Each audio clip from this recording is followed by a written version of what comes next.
Everyone, welcome to my YouTube channel. I hope हजुर सबैजना सन्चै हुनुहुन्छ होला।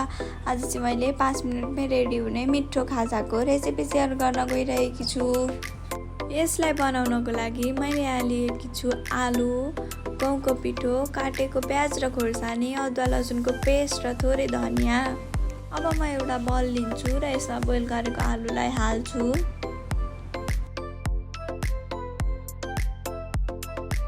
अब म यसलाई राम्रोसँग मुस्छु।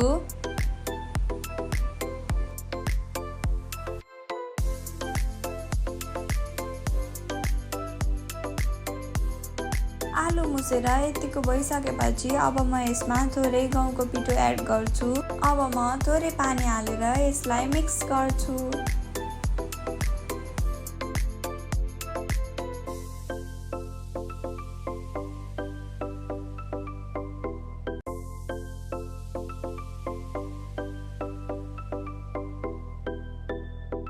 अब म यसमा थोरै पिठो थोरै पानी गर्दै यसलाई राम्रोसँग रोटीको लागि ब्याटर बनाउँछु।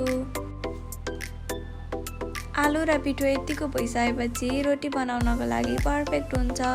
मैले यसमा काटेको प्याज र खोर्सानी पनि एड गरेकी छु। अब म यसमा थोरै धनियाँ, अदुवा लसुनको पेस्ट, आधी चम्चा जति नुन, आधी चम्चा जति जिरा धनियाँको धुलो र थोरै खोर्सानीको पाउडर पनि एड गर्छु। र अब म यसलाई राम्रोसँग मिक्स गर्छु।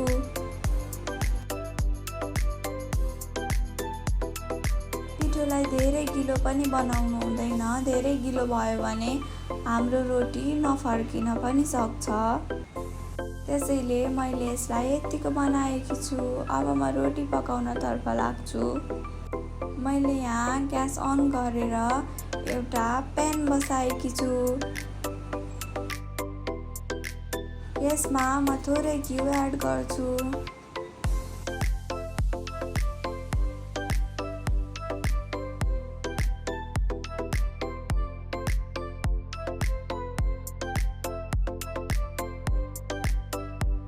र घिउ राम्रोसँग तातिसकेपछि अघि बनाएको बटरलाई म प्यानमा राम्रोसँग फिजाउँछु।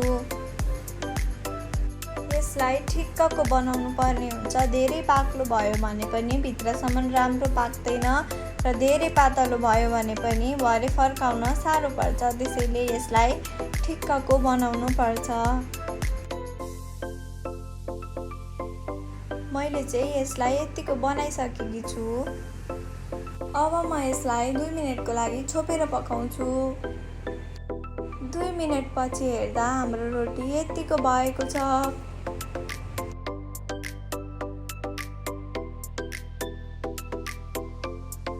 अब म यसलाई पुनिउको सहायताले अर्कोतिर फर्काउँछु।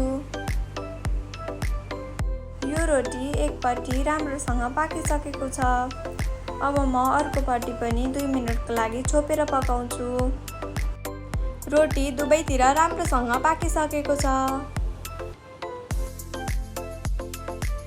थोरै समयमा पनि छिटो र मिठो खाजाको लागि हजुरहरूले यो रोटी पकाएर खान सक्नुहुन्छ।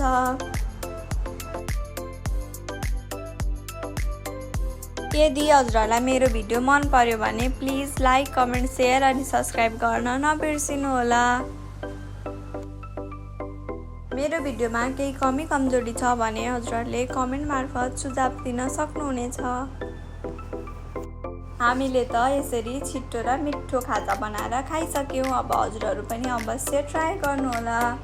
मैले यसरी नै अरू धेरैवटा रोटी पनि पकाएँ। सबै रोटी पाकेर रेडी भइसकेको छ। भिडियो अन्तिमसम्म हेरिदिनु भएकोमा हजुरहरूलाई धेरै धेरै धन्यवाद। साथै हजुरहरू मेरो युट्युब च्यानलमा नयाँ हुनुहुन्छ भने प्लिज लाइक, कमेन्ट, सेयर अनि सब्सक्राइब गर्न नबिर्सिनु होला। Thank you for watching.